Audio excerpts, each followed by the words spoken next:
You are watching All the Xirtus. cults of personality seem to come from like organized team sports. There's a lot you could extrapolate from that, I guess.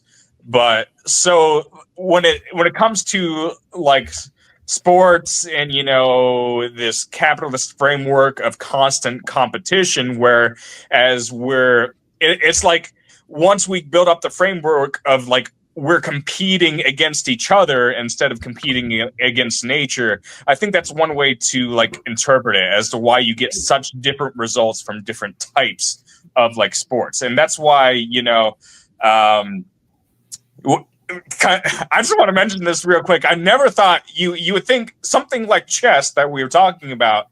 It's a game where if you lose, it is rationally because you are less skilled than your opponent. There's There's like no almost excuses. There's no luck. yeah. And so, like, why would you get salty? But the saltiest people you will ever meet will be the people that lose at their chess Right. games, like You all over can't the blame your world. teammates. You can't I be like, think my point man sucks.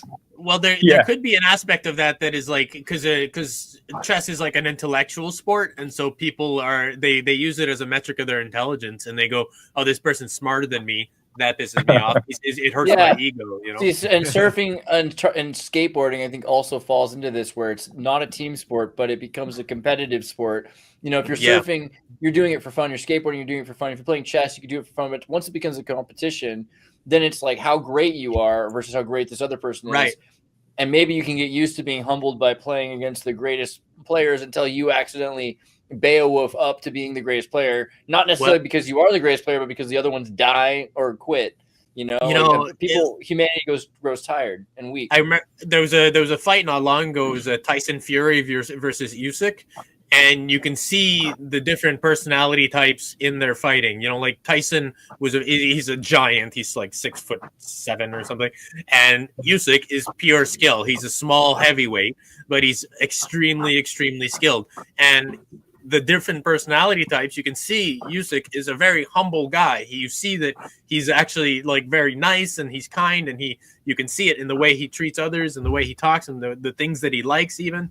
While Tyson Fury makes it all about how big he is and how he can bully others and how he can be imposing and be the best and all that. While like the motivations are different, and I think that there's a strength to the humility that is undermined by the grandiosity of those who want to be the best. Like the humble best is always going to be better than the one who has to scream it at the top of his lungs that he's the best. Like it's like watching Conor McGregor get his ass kicked is satisfying when you see it done by someone who's more humble than him. Yeah, but my dad change it to not being competition. Pardon? Like if it's like, because the thing is like, so with surfing, you can spend your whole life becoming the best. Like Laird Hamilton is one of the greatest surfers of all time, and he can surf 60 feet waves, and needs to get a jet ski to tow him into waves because they're too big. And at a certain point, you compete against yourself. There is a point where you're no longer even in the same game as anyone else because you're learning how to perfect your own unique thing so much that you're becoming a yoke in this universe. I think that what you get is different from it. Like I remember going snowboarding and doing I did a lot of one person sport back in the day, and it became more about the flow state. It was more about the sensation that I was getting when I was doing it, as well as the mastering of new skills over time, as opposed to I'm going to win the big thing, or I'm going to beat this other person, or I'm doing better than my brother, or anything like that. It was really just about going down that mountain and getting that dopamine and those endorphins. And it's the same thing with surfing. It's the same thing with even just drawing or any single person practice. Yeah, I have this mantra when it comes to martial arts practice, because it's the same thing. Everyone's got their own motivations, and I always say, it's as simple as saying practice is the goal. And I don't know how I just came to those words, but once I just said it over and over again and tattooed it into my psyche, it just works out really well, because that's where the magic happens. Practice is the goal. Yeah, you see some champions lose that spark once they become champion. They go oh, I'm the best. I am the best in the world. I think Therefore, I don't it, need to keep working and to keep doing the thing. And then they lose, and then they realize, oh shit, I do have to keep doing the thing. no, I think it's when you first become the champion, that's when you make a choice. You're either transcend that, or you just end up in a recursive loop and like you fail again, then get to that point. But once you get to that point, to really transcend, you say, you know what?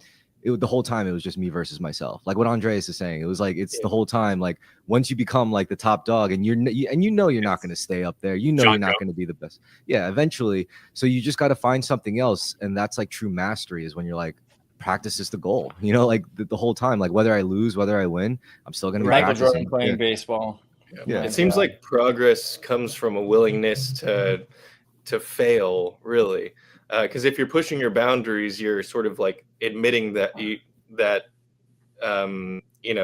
not that you have more to learn, essentially, that you don't know everything, and I think that's how you really grow in your whatever your discipline is. Like you brought up Laird, Andreas, and he's constantly pushing the boundaries, constantly putting himself in situations where he isn't the best at something, and he's chasing imperfection in a way.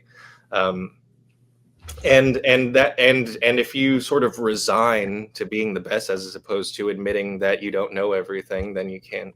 And how are you gonna grow if you already the eternal student? The top?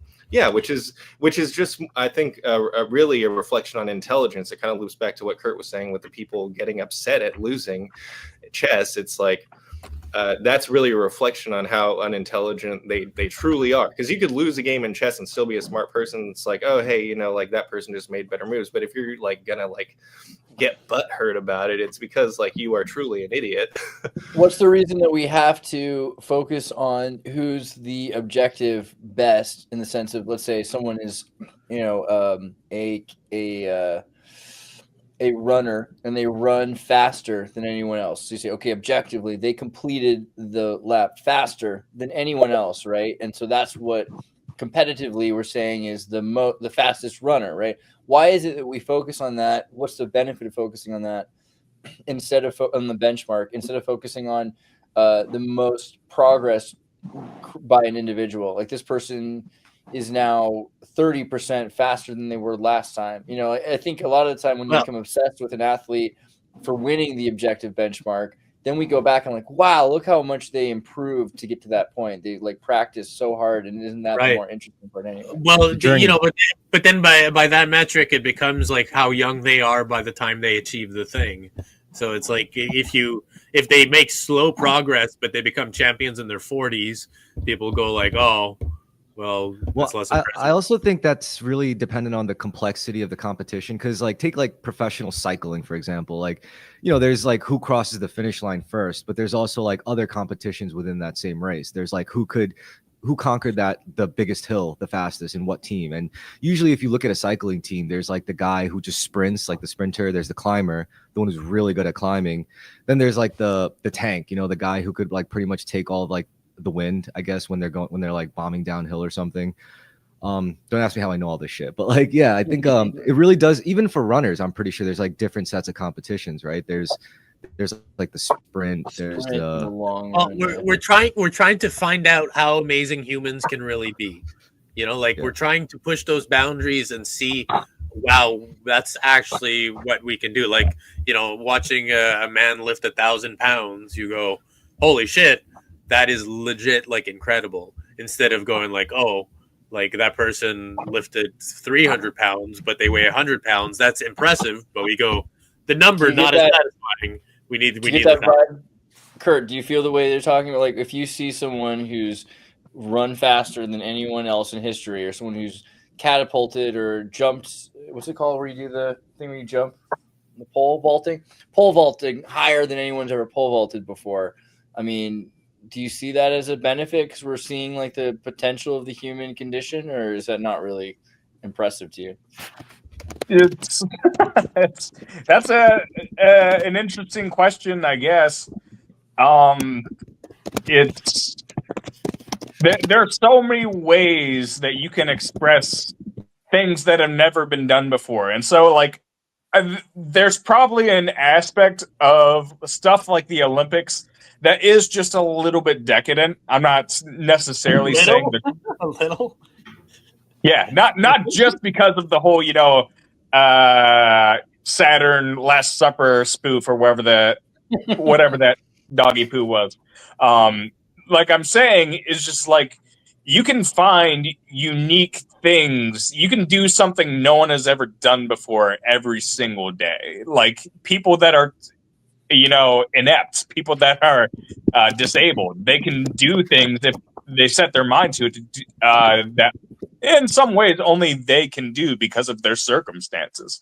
And so, what is the ultimate point of the Olympics? I don't know. I think of my inspiration, Rachel Gunn, and her amazing performance. That should have been a gold medal winning performance, in my opinion. It's just if you only saw how worse she was before and how much she improved by the time she got the Olympics, you could win the Olympic medal.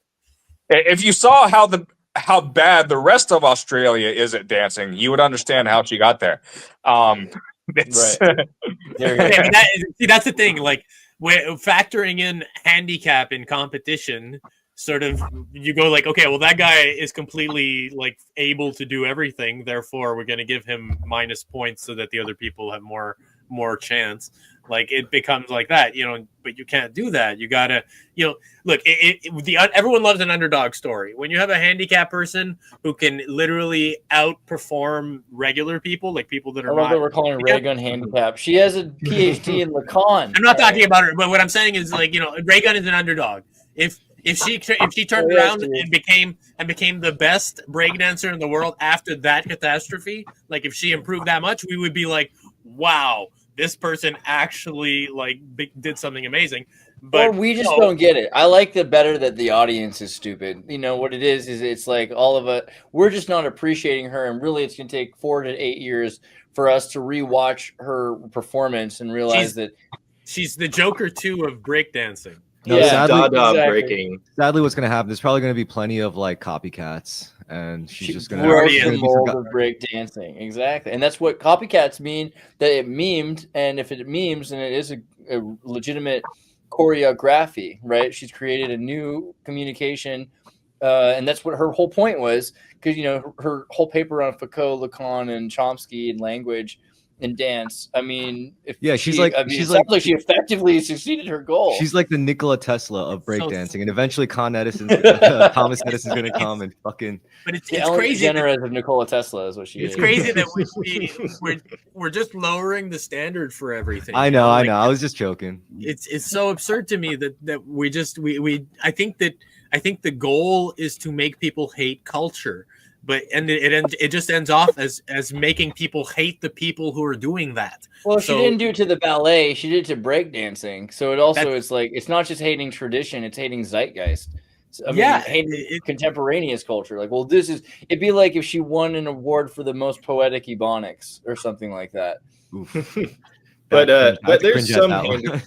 there's some handicaps that actually are more beneficial. Like there's Paralympian sprinters who outperform actual people who have legs. Well, dude, and that's amazing. And that's amazing. We look at that and we go, that's incredible. I've seen handicapped breakdancers outperform Ray Gun by far. That's not the benchmark. No, I'm just kidding. It's fine.